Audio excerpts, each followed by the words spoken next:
kwirirwa abakunzi ba Kigali Real News, reka tubifurize kugira ijoro ryiza. Mwe mwahisemo kubana natwe ni update z'ijoro, aho tuje kubabwira uko situation ihagaze. Ni deployment ku mpande zose, aho nakubwira ko special force b'ihuriro rya AFC bamaze kugera i Masisi, aho bari bageremejwe nyuma yuko ibice bigiye bitandukanye bya Masisi ibyamaje kubatombe bifashwe na FDLR. Ni byaburagaho gatoya kugira ngo bagere mu kirombe kiruta ibindi byose. Nakuvuga ko ikirombe cya Rubaya ari icya kabiri mu isi kivamo amabuye y'agaciro agiye atandukanye. Igikuba cyari kigiye gucika rero maginga ya ni munyemerere muze mumenye situation, mumenye ko bihagaze ndetse mumenye uko bigiye kurara muri no zone ya Masisi. Ni mugiye kandi mu Minembwe naho bitoroshye, ibintu bikomeje kuba bibi, ndetse no muri zone ya Bukavu, aho nakubwira ko hafi no ku kibuga cy'indege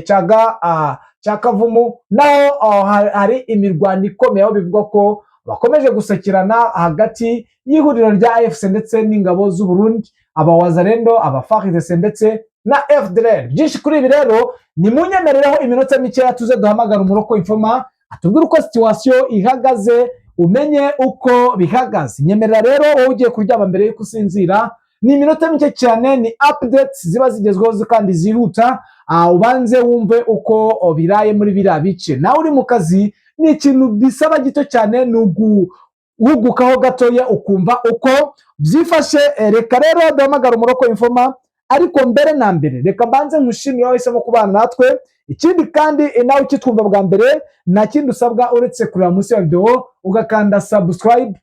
Nyamuna mujye mushyiraho like, munasharinge, bityo natwe tuzamuke kugira ngo mujye mubonera amakuru ku gihe kandi yizewe atarimo amakabya ankuru. Rero nk'uko byari byitezwe, urabona yuko ibintu byabaye agaterera nzamba mu bice bigiye bitandukanye, aho ubu tuvugana tuvuga ngo amahoro akomeje kuba amahoro. Ku murongo wa telefone rero reka twakire Bwana Bizima. Bwana Bizima, wongeye kwirirwa?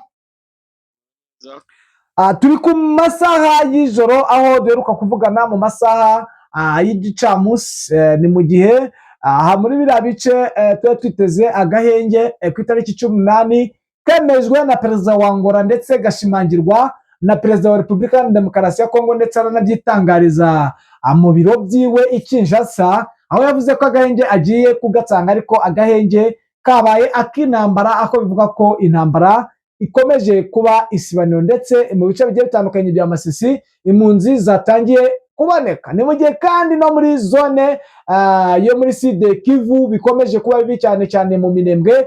Akagahenge byabaye ngombwa ko kahise kaboneka nyuma yaho tumaze kuvuganira.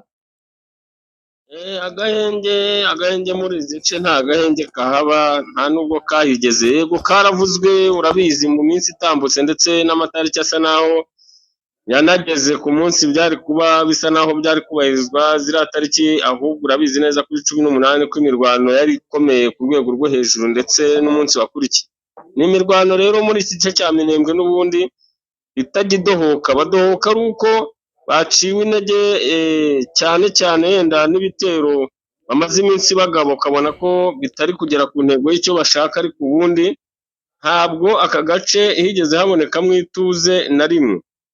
Nk'ubu kuri uyu munsi, ndetse ni kuva mu gitondo ko hari imirwano n'ubundi mu duce turimo Karingi, Kiriba ndetse na Bidego. Utu duce urabizi neza ko n'ubundi ari two dusa naho dusigaranye imirwano.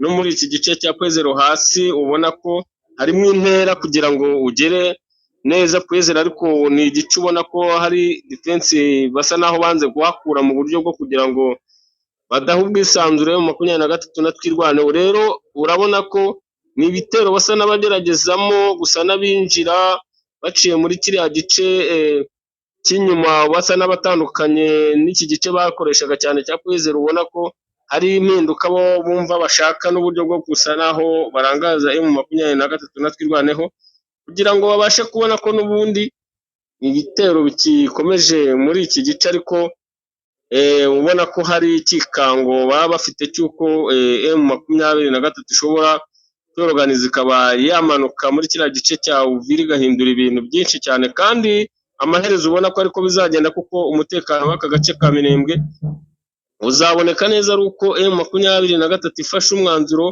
wo gusatira uriya mujyi rwose ku buryo buhambaye, ubundi bagasa naho babura organisation yabo ijyanye n'uko ubona ko ibintu byinshi bitateguriwe i Burundi bitegurirwa muri Uvira n'izi nce za Baraka. Rero tuno duce twombi ubona ko ari target ya M23 mu bihe bishoboka ibyo ari byo byose bijyanye n'ibikoresho biri muri cya gice cya Minembwe n'ingabo zihari ku bwinshi ku ruhande rwa M23, ubona ko bahinduye ingamba batagikinisha iyi coalition, ndetse ubona ko yari yarabigize akamenyero kubarasa buri munsi ndetse mu buryo buhambaye. Urabona ko hashobora kuba hari ikiri gutegurwa ku ruhande rwa FARDC, kuko ubona ko ibitero bari kugaba muri iyi minsi ari ibyo kurangaza no gusa naho bigaragariza M23 na twirwaneho yuko muri aka gace n'ubundi imirwano igikomeje n'ingabo zihari, ariko urabona ko inyuma hashobora kuba hari ikintu kidasanzwe kiri gutegurwa nka bimwe bisanzwe, ariko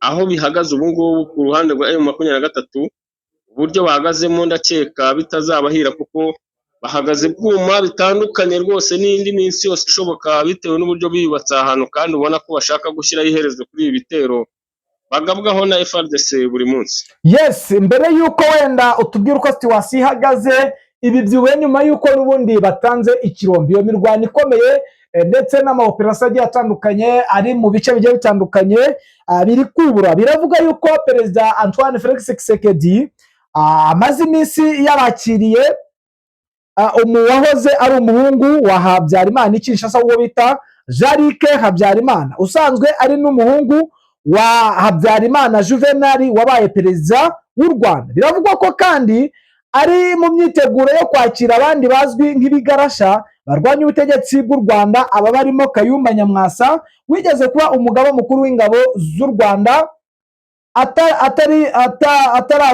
atarazirukanwamo, Rudasingwa Theogene wigeze kuba umunyamabanga mukuru wa RPF Inkotanyi, David Himbara na Gerard Gahima wigeze kuba umushinjacyaha wa Repubulika.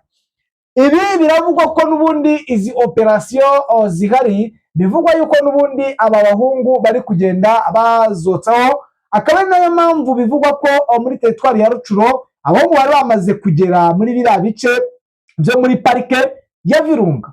Hari amakuru waba wenda uzi cyangwa waba waratohoje kuba wenda off target n'ubundi ariyo kuba abakwinjira mu gihugu cy'u Rwanda? Bwana Bizima, kiriho nuko icyo cyashoboka cyangwa se ntigishoboke, kuko urebye operasiyo ziri hariya muri kiriya gihugu, niba ari igihugu cyakwifashishwa mu buryo barasa mu Rwanda, keretse ari uburyo bwo kurasa bagira ngo wenda babuze umutekano igihugu cy'u Rwanda, cyangwa se bagaragaze ko babikoze, ariko urabibona neza ko atari ikintu bakora nk'intego yo kumva ko hari impinduka bagiye gukora ku Rwanda, nk'igitero kije gifite ibyo kije guhindura. Ubu se iyo ubona igihugu wacumbikirwa n'umugabo we yaba yatewe nawe ukagaba ibitero, ntabwo byumvikana neza, nawe urabyumva ko ari ibintu biba biri aho ngaho nyine mu nkuru zo mu gihe cy'intambara, haba harimo n'ibihuha byose bivangavanze. Gusa kuba yaragiye muri kiriya gihugu yagiyeyo, ariko imigambi yaba yari afite iyo sapoti mbere y'uko yumva ko yagaruka mu gihugu cyamubyaye, yaciye muri ziriya nzira, ndakeka yabanza ahubwo gufasha Segeti kuba yabanza akikuraho ziriya ngabo zimumereye nabi kuri rwa rwego, byibuze akabona kuba yasaba ko namara kugira icyo amufasha azabona kumufasha nawe mu buryo bwo kuba yagira ibitero agaba hano mu Rwanda. Naho ubu ngubu ntabwo mpamya ko batinyuka kwinjira muri icyo gihugu cy'u Rwanda basize ibibazo biri n'aha ngaha bisa naho bizengurutse igihugu cyose cy'uburasirazuba bwa Kongo, ubona ko bwose butameze neza. Rero ntabwo ari icyizere nabiha ko izo ngabo zihari mu buryo bwo kuba zaza gutera igihugu cy'u Rwanda, ahubwo muri iyo pariki ya Virunga haravuga ingabo n'ubundi zirimo za FDL ndetse na Wazalendo, Mai Mai n'indi mitwe yindi igenda ivukamo.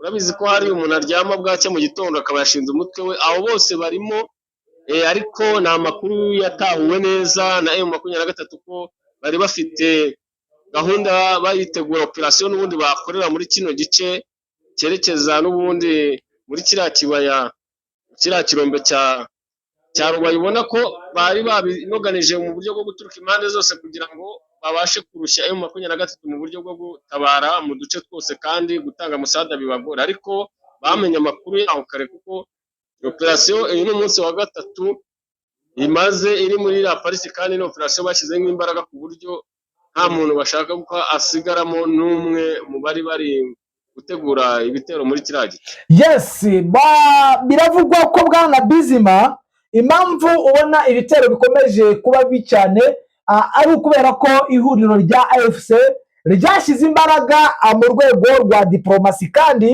ibyo bigatuma habaho icyuho gikomeye cyo kwinjirirwa n'ihuriro rya FARDC, akaba nayo mpamvu bakomeje kugenda batsindwa mu bice bigiye bitandukanye, ndetse intambara zikaba zikomeje kugenda ziba mu bice bigiye bitandukanye. Byaba ari ukuri cyangwa n'ibyo abasesenguzi baba bavuga?